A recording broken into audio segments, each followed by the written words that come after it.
Good morning students. Micro economics में marginal utility analysis में जो law of equi marginal utility है उसके बारे में हम आज अध्ययन करेंगे। Law of equi marginal utility को समसीमांत उपयोगिता नियम कहा जाता है हिंदी में। कुछ लोगों ने इसको अधिकतम संतुष्टि का नियम भी बताया है, maximum law of maximum satisfaction. कहीं कहीं पे इस नियम को लॉ ऑफ सब्स्टिट्यूशन भी कहा गया है, जिसको हम प्रतिस्थापन नियम कहते हैं, लेकिन ये मुख्य तौर पे समसीमांत उपयोगिता नियम से ही जाना जाता है। देखिए, इस नियम की जो परिभाषा है ये आपको मैं बता देता हूँ। पहले चर्चा इसके बाद में करेंगे, पहले आप डेफिनेशन लिख लीजिए।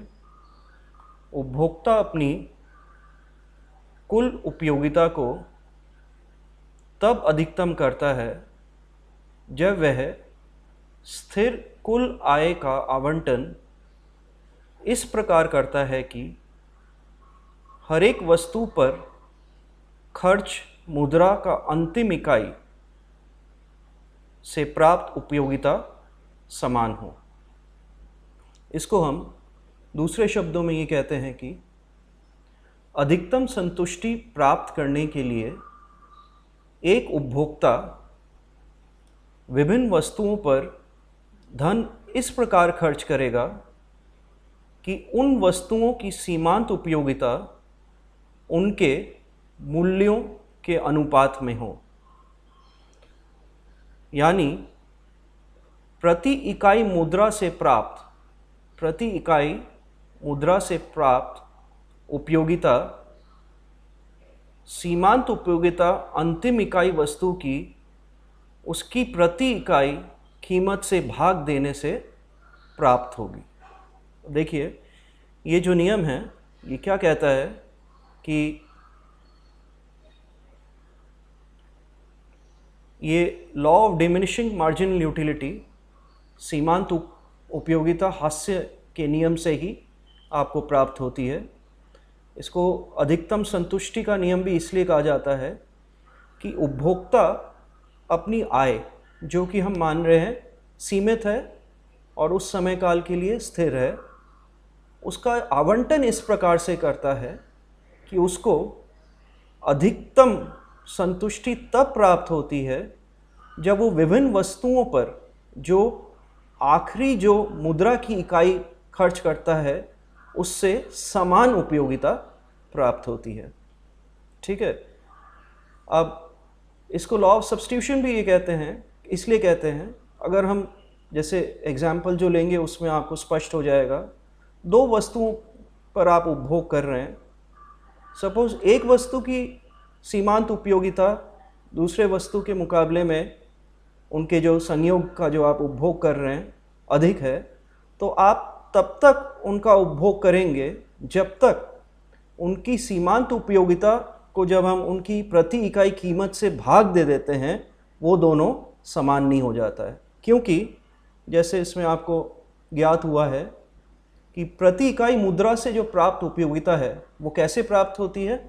सीमांत उपयोगिता अंतिम इकाई वस्तु की उसकी प्रति इकाई कीमत से अगर हम भाग दे देते हैं तो वो क्या होता है? जो मुद्रा की अंतिम इकाई से जो प्राप्त उपयोगिता है वो इस प्रकार आती है, MUX सीमांत उपयोगिता अगर X वस्तु की हम लेते हैं divided by price per unit, मतलब कीमत या मूल्य प्रति इकाई से अगर हम भाग दे देते हैं तो हमें क्या प्राप्त होती है? आखिरी इकाई जो हम मुद्रा की खर्च कर रहे हैं उससे जो प्राप्त आपके पास में सीमांत उपयोगिता है उस वस्तु की, वो प्राप्त हो जाती है। तो इस नियम के अंतर्गत आप देखिए, अगर हम दो वस्तुओं की बात करते हैं तो सीमांत उपयोगिता प्रथम वस्तु की, जिसको हम X कह रहे हैं, उसको अगर हम डिवाइड करें सेकंड वस्तु की, जिसको हम y कह रहे हैं, वो किसके बराबर होना चाहिए? उसकी कीमत के जो अनुपात है उसके बराबर होना चाहिए। अथवा इसको अगर हम क्रॉस मल्टीप्लाई करते हैं, px को mu(x) के नीचे लाते हैं और mu(y) को py के ऊपर ले आते हैं, तो आपको ये नियम जो इसमें लिखा हुआ है वो प्राप्त हो जाती है कि mu(x) डिवाइडेड बाई px, जिसको हम कह रहे हैं प्रति इकाई मुद्रा से प्राप्त उपयोगिता, वो किसके बराबर होना चाहिए? तब तक आप क्या करेंगे? उपभोग करेंगे mu(y) डिवाइडेड बाई py। इसको अगर हम अनेक वस्तुओं के लिए लेते हैं और 1 2 3 4 5 आपके पास 6 वस्तुएं हैं, तो इस प्रकार से mu1 सीमांत उपयोगिता प्रथम इकाई वस्तु की, उसको हम किससे डिवाइड करते हैं? भाग देते हैं उसी की प्रति इकाई कीमत से, किसके बराबर होनी चाहिए? यही रेशियो दूसरे वस्तु के लिए, यही रेशियो अनुपात तीसरे वस्तु के लिए, और वो किसके बराबर होती है? सीमांत उपयोगिता मुद्रा की इकाई की। ठीक है, ये जब ये स्थिति प्राप्त हो जाती है किसी भी उपभोक्ता को, तो वो पुनः आवंटन नहीं करता है अपनी आय की, क्योंकि किसी भी दूसरे संयोग पे अगर वो उपभोग करता है, इस स्थिति के अलावा उसकी संतुष्टि जो होती है, जिसको हम कुल उपयोगिता भी कह सकते हैं, या कुल जो संतुष्टि प्राप्त होगी वो इस स्थिति से कम प्राप्त होगी। तो उसके पास कोई मोटिवेशन नहीं होता है कि वो इस स्थिति के अलावा किसी और स्थिति पर या अन्य वस्तुओं के जो आपके पास संयोग है उसको वो उपभोग करे। अब देखिए, इस नियम की जो मान्यताएं हैं, जैसे मैंने आपको पिछले क्लासेस में भी समझाया है, मान्यताओं से ही आपको सीमाएं प्राप्त होती हैं उस नियम की या मॉडल की।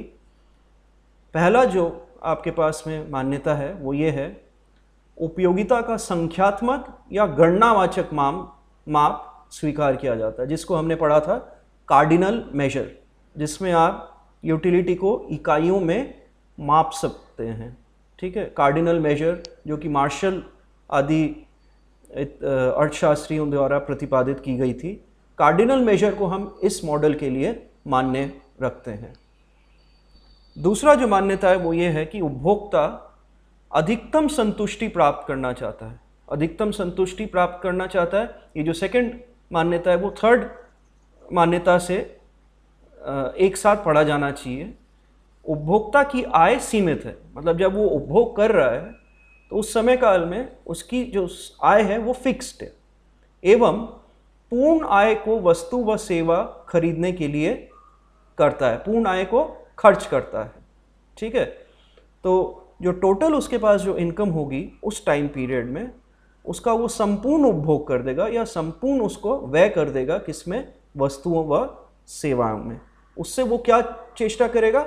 अधिकतम संतुष्टि प्राप्त करने की चेष्टा करता है। इसमें जो फोर्थ पॉइंट है वो भी इम्पॉर्टेंट है। फोर्थ जो एजम्पशन है वो ये है कि मुद्रा की सीमांत उपयोगिता समान है। अब आप देखिए, ये भी थोड़ा सा कंट्रोवर्शियल है। मुद्रा की सीमांत उपयोगिता मतलब अगर आपके पास में कोई सम ऑफ मनी है, जैसे 10 रुपये है, 20 रुपये है, 30 रुपये है, उसको अगर एक एक इकाइयाँ तक आप ले जा सकते हो, 1 रुपये, 2 रुपये, 3 रुपये, तो कोई भी अंक आप करें, चाहे 1 रुपये का हो चाहे 10वें रुपये का हो, सीमांत उपयोगिता आप क्या मानते हैं? स्थिर मानते हैं। ये भी व्यवहारिक जीवन में ऐसा कम देखने को मिलता है, लेकिन हम इसको मान लेते हैं ताकि थोड़ी सी सरलता प्रदान हो इस लॉ को पढ़ने में। उपभोक्ता विवेकशील है, ये तो हमेशा ही आपको मालूम है कि कंज्यूमर बिहेवियर में हम क्या मानते हैं? उपभोक्ता रैशनल होता है, कंज्यूमर इज रैशनल। उसको सारे मार्केट की सारी जितनी भी कीमतें हैं, वस्तुओं के बारे में सारे विकल्प, सब कुछ उसको ध्यान में रहता है। छठा जो आपके पास में है वो ये है कि वस्तुएं जो है विभाज्य है। विभाज्य मतलब उसको हम डिवाइड कर सकते हैं एक एक यूनिट में, तभी ये नियम काम करता है। अब देखिए, इसको हम लॉ ऑफ सब्स्टिट्यूशन क्यों कहते हैं, प्रतिस्थापन का नियम भी क्यों कहते हैं, इसके बारे में थोड़ा सा मैं आपको बता देना चाहता हूँ। अगर हम एग्जाम्पल के तौर पे दो वस्तुओं पर ही अपना पूरा आय खर्च कर देते हैं, जैसा कि एग्जाम्पल मैंने लिया है, आपको अभी दिखाऊंगा मैं। तो एक वस्तु की जब हम उपभोग करते हैं दूसरे वस्तु को स्थिर रखते हुए, उसकी अगर उपभोग बढ़ाते हैं तो उसकी सीमांत उपयोगिता निरंतर कम होती जाती है, जैसे मैंने आपको law of diminishing marginal utility में बताया था। इस प्रकार से क्या होता है कि संतुलन की स्थिति में अधिकतम संतुष्टि इस नियम के अनुसार तब होगा जब उसकी सीमांत उपयोगिता को किसी एक वस्तु की उसकी प्रति इकाई कीमत से जब हम डिवाइड करते हैं तो दूसरे की भी उसी अनुपात के बराबर हो। तो suppose MUX divided by PX, जिसको हमने पहले दिखाया था, MUX डिवाइडेड बाई PX बराबर MUY डिवाइडेड बाई PY की स्थिति आने से पहले, अगर MUX divided by PX MUY divided by PY से अधिक हो तो और हम MUX की उपभोग करेंगे या y को किससे सब्स्टिट्यूट करेंगे, x से सब्स्टिट्यूट करेंगे, जब तक मार्जिनल यूटिलिटी ऑफ x कम नहीं हो जाती है या फिर marginal utility of y MUX के बराबर नहीं हो जाता है। तो ये प्रतिस्थापन जो है एक वस्तु की दूसरी वस्तु से, ये करते हुए उपभोक्ता अपनी अधिकतम संतुष्टि प्राप्त करता है। तो कहीं कहीं किसी किताबों में इसको लॉ ऑफ सब्स्टिट्यूशन भी कहा गया है, हालांकि इसका law of equi marginal utility सम सीमांत उपयोगिता नियम से ही इसको अधिकतर जाना जाता है। अब देखिए ये जो लॉ है इसको हम एक एग्जाम्पल देके अगर आपको समझाएं, तो दो वस्तुओं की हम एग्जाम्पल लेते हैं, x और y। दो वस्तुओं की प्रति इकाई कीमत PX x वस्तु की है जिसको हम ₹4 कह रहे हैं, PY y वस्तु की है जिसको हम ₹5 कह रहे हैं। और अगर उपभोक्ता की, कंज्यूमर की आय ₹35 है, 35 रुपये है, तो मान्यता के हिसाब से क्या है, 35 रुपये उस समय काल के लिए फिक्स्ड है एवं वो अपनी पूर्ण जो आय है मतलब ₹35 को x और y के उपभोग पर खर्च कर देगा संपूर्ण तरीके से। ठीक है, तो अगर ये मार्जिनल यूटिलिटी शेड्यूल कहलाता है, जैसे यूनिट्स कंज्यूम्ड है, पहला यूनिट x का, y का, दूसरा, तीसरा, चौथा, पांचवा, छठा एग्जाम्पल अगर लेते हैं, तो MUX सीमांत उपयोगिता x की और सीमांत उपयोगिता y की MUY, ये क्या कहलाता है, सीमांत उपयोगिता का शेड्यूल। तो प्रथम इकाई से अगर सीमांत उपयोगिता 40 की आती है x की, सेकंड इकाई से 36 की, फिर 32, फिर 28, फिर 24, फिर 20, ये क्या कहलाता है, law of diminishing marginal utility. इसी प्रकार से MUY y की जो सीमांत उपयोगिता है वो भी इस प्रकार से घटता हुआ आपके पास प्राप्त होगी। ठीक है, ये क्या है, 40 इकाई क्या है आपके पास में सीमांत उपयोगिता, एक इकाई x की कंज्यूम करने पे, दूसरी इकाई कंज्यूम करने पे कितनी है, 36 है। तो टोटल अगर हम दो इकाइयाँ, टोटल यूटिलिटी दो इकाइयों की नापना चाहते हैं तो क्या होगा, 40 + 36 76। अब आप देखिए सम सीमांत उपयोगिता का नियम हम कैसे लागू करते हैं। अगर MUX डिवाइडेड बाई PX करें, PX क्या है हमारे पास में, 4 है, तो ये 40 डिवाइडेड बाई 4 10, फिर ये 36 डिवाइडेड बाई 4 9। इस प्रकार से आपके पास में ये जो अनुपात है सीमांत उपयोगिता एवं उनके मूल्य की, मूल्य क्या होती है, प्रति इकाई जो उससे कीमत प्राप्त हो रही है, तो आपके पास में ये शेड्यूल प्राप्त हो जाती है MUX और PX के अनुपात का, जो 10 9 8 7 6 5 है। इसी प्रकार से y वस्तु की भी अगर हम MUY डिवाइडेड बाई PY निकालते हैं, इसमें PY क्या है, 5 रुपये प्रति इकाई, तो ये 55 डिवाइडेड बाई 5 11, 50 डिवाइडेड बाई 5 10, इस प्रकार से 11 10 6 4 2 1 आपके प्राप्त होगी। तो इस स्थिति में देखिए सम सीमांत उपयोगिता नियम के अनुसार MUX डिवाइडेड बाई PX किसके बराबर होना चाहिए, MUY डिवाइडेड बाई PY। इस स्थिति में देखिए 5 इकाइयाँ x की कंज्यूम करने पे प्राप्त होती है और 3 इकाइयाँ y की कंज्यूम करने पे प्राप्त होती है। तो आप देखिए ये जो ₹35 है इसका आवंटन उपभोक्ता कैसे करेगा अधिकतम उपयोगिता प्राप्त करने के लिए? 4 × 5 कितने? 20 रुपये होता है। 5 इकाइयाँ किसकी कंज्यूम करी है? एक्स की। 4 है प्रति इकाई एक्स की कीमत। ये 20 रुपये इसने एक्स पे खर्च किया एंड 3 मतलब 3 यूनिट आपके पास वाई की कितने हैं? 5 रुपये से मल्टीप्लाई करेंगे तो 15 रुपये। तो 20 + 15 कितने हो गए? 35। तो इसने अपनी संपूर्ण आय को एक्स और वाई में इस प्रकार से खर्च किया ताकि 5 इकाइयाँ एक्स की और 3 इकाइयाँ वाई की कंज्यूम करने पर इसको उपभोक्ता को अधिकतम कुल उपयोगिता प्राप्त होगी। आप इसी एग्जाम्पल में कोई भी और कॉम्बिनेशन संयोग आप ट्राई कर सकते हैं। आप देखेंगे या तो आवंटित 35 रुपये पूरे नहीं होंगे या फिर इससे जो प्राप्त जो उपयोगिता है, आप उपयोगिता को कैसे कैलकुलेट करेंगे? MUX की टोटल उपयोगिता कितनी होगी? 24 + 28 + 32 + 36 + 40। MUY की कितनी होगी? 55 + 50 + 30।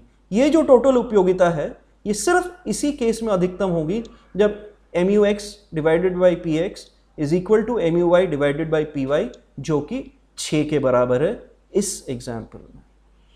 तो इसी के साथ ये सम सीमांत उपयोगिता का जो नियम है ये ख़त्म होता है।